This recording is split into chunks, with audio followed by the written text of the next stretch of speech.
Lookout notice പുറത്തിറക്കിയതിന് പിന്നാലെ Byju's app സ്ഥാപകൻ ബൈജു രവീന്ദ്രനെ പുറത്താക്കണമെന്ന് നിക്ഷേപകർ.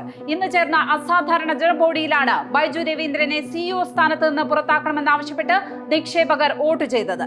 ഓഹരി ഉടമകളുമായുള്ള കരാർ ബൈജു ലംഘിച്ചെന്നാരോപിച്ചാണ് അസാധാരണ ജനബോഡി യോഗം ചേർന്നത്. 60% നിക്ഷേപകരും എത്തിയിരുന്നു. എന്നാൽ ബൈജുവിനെ പുറത്താക്കാനുള്ള തീരുമാനം ഉടൻ നടപ്പാകില്ല. അസാധാരണ ജനബോഡിയുടെ തീരുമാനങ്ങൾ ബൈജുവിന്റെ ഹർജി തീർപ്പാക്കും വരെ നടപ്പാക്കരുതെന്ന് കർണാടക ഹൈക്കോടതി ഉത്തരവിട്ടിരുന്നു.